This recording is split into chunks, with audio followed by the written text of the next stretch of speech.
Hey, I'm Dean and this is Legacy Voyage. In Season 1, I'm documenting my journey to earning my first 100K net worth as a full-time college student. Join me as I share some of the lessons I learned along the way. Lately, I've been wrestling with this analogy where I tie everything back to the idea of games. And I think originally it started with the book Infinite Game by Simon Sinek. He really talks about how the big picture things that are really, really important, those are the infinite games that last forever.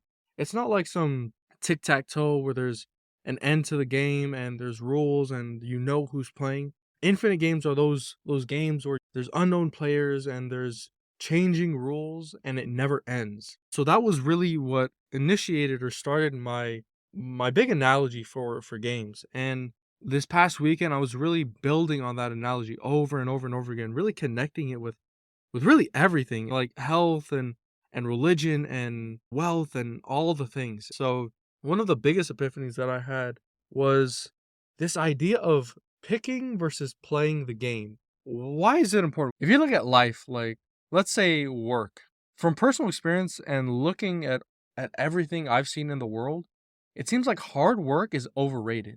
Because I know plenty of hardworking Tongans. I know plenty of hardworking Hispanics that are broke.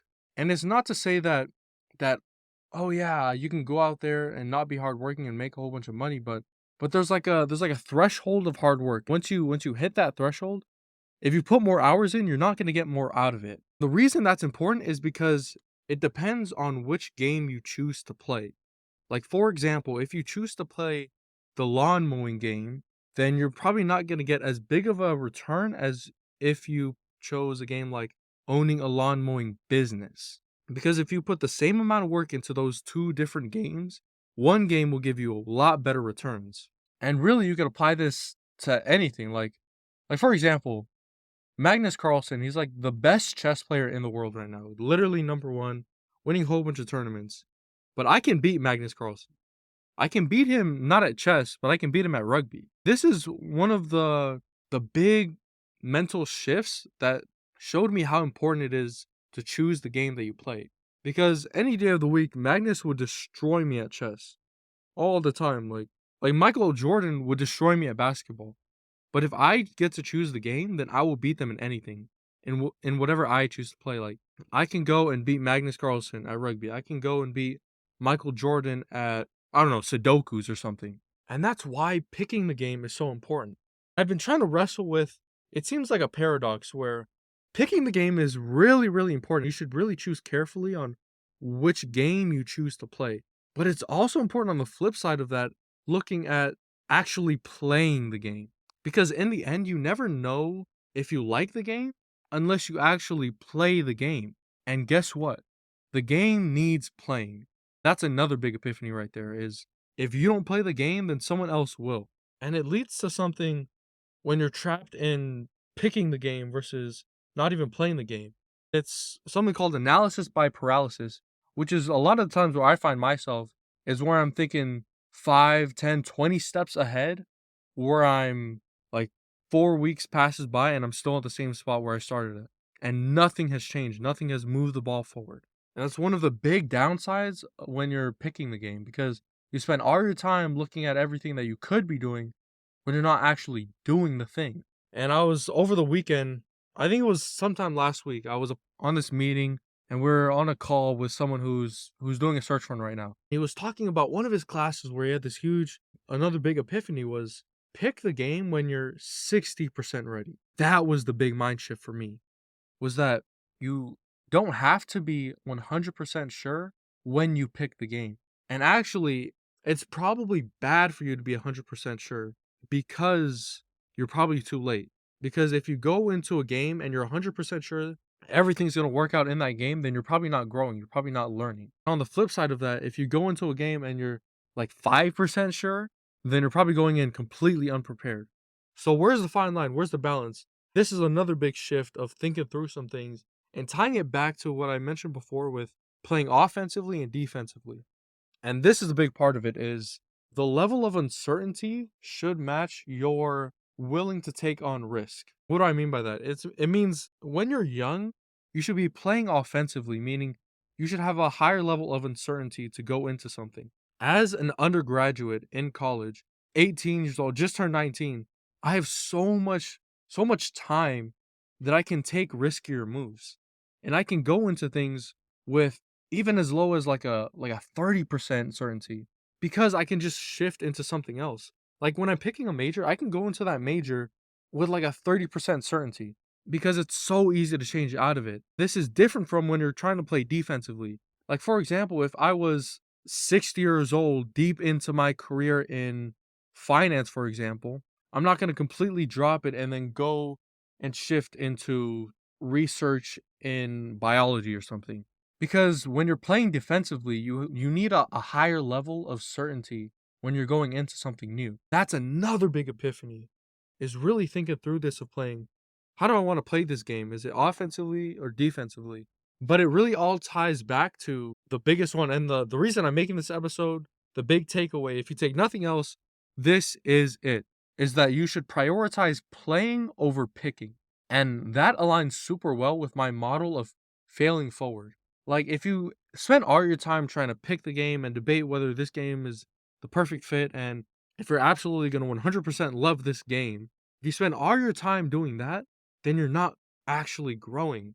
But I think your time is better spent actually playing the game, making those failures along the way. If you do fail, then you fail forward.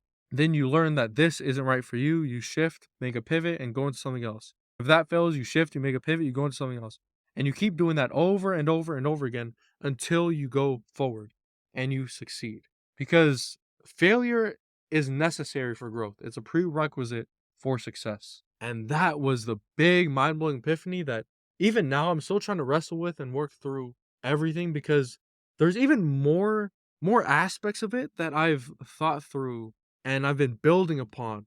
Like like for example, one thing is tying it all back to objective truth. This thing of, if you know the rules of the game, and the rules of the game is like the objective truth. It's the things that will not change no matter what you do. If you know those rules, then you could really start to break down and think through some of the made up rules that we have. Like, for example, drawing it back to something like rugby, where the objective truths in rugby is gravity. Like, there's nothing that you can do that will change how gravity works. As a part of that, you will do certain things that align with gravity. You will move your feet in a certain way where you can run faster. You will throw the ball in a certain way that it aligns with gravity and it hits the target. But those are just the made up rules that we use to align with the objective truths of the world. So that's one thing that I've been trying to think through. Even applying it to the idea of zero sum games and positive sum games and religion. Like if you look at Jesus, okay? There's a story, a parable that I love, the prodigal son, where there's two sons and there's a dad who's super rich, super wealthy. And the younger son comes and he's like, "Okay, give me all your stuff. I want my share and I'm going to go leave." That the younger son literally dips with all the his dad's cash, goes and burns through it all. And then he's like, "Oh my goodness, what am I going to do now? I'm dead broke."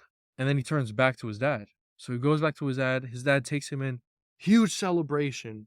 And it really hits on the importance of forgiveness, and there's so many lessons to be had there. The lesson that I took away from it, applying this type of thinking, is the idea of positive and zero sum games. Because the older son was like, "Bro, what? I've literally been with you, dad, for all these years, while my younger brother went out there, just completely ruined your name, and now he's back and you're doing a huge celebration for him, and I've been here the whole time. What the heck? How is that even fair?" But the takeaway in this lesson would be that Jesus is a positive sum game. It doesn't matter if I believe in him. It doesn't take away the fact that if you believe in him or if everyone else in the world believed in him. It's a positive sum game. If I win, it doesn't mean that you have to lose.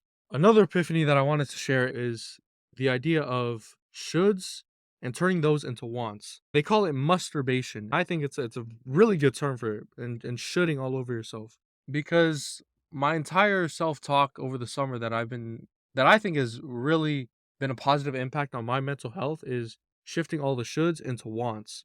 But diving even deeper into that idea is shifting those wants and asking myself, why do I want this? Let's give an example. This Sunday, we had a whole bunch of food, and man, there was like cake and cookies and all these things. And I was there, and there was a whole bunch of cookies on the table, and thinking to myself, I should not eat that. Instead of saying that to myself in my self-talk, it shifts to I don't want to eat that. Eat the cookie. And then diving even deeper is why do I want to not eat the cookie? And it comes back to my priorities in life is my health. Because if my health is not right, then I won't be able to be there for the ones that I love. And applying that to everything with, man, especially religion, which is something that I'm really diving into right now. It's exploring that whole idea and really trying to wrestle through all of this, like applying it to career and everything really. For the life update, man, if you can't tell, I had a packed weekend. Yesterday was my birthday, October 1st, but 18 years old now. Man, that was an amazing birthday. The whole fam pulled up and it was a great time. That was yeah, it was just an amazing time where that was my favorite birthday that I've ever had. Just because everyone was there and there was those moments where I would just be surrounded by the ones that I love. And that is has to be one of the best feelings in the world. Those types of memories I will cherish forever. It really emphasized on my priorities, I think, is the entire weekend. I specifically turned off my devices, put them away, turned all my communication off. I'm not gonna do a shred of work over this next weekend because everyone that I love was there and being able to just hang out and talk, that was awesome. But yeah, this was a great weekend. I'll keep everyone updated on everything else going on. But yeah, I'll see you guys in the next one.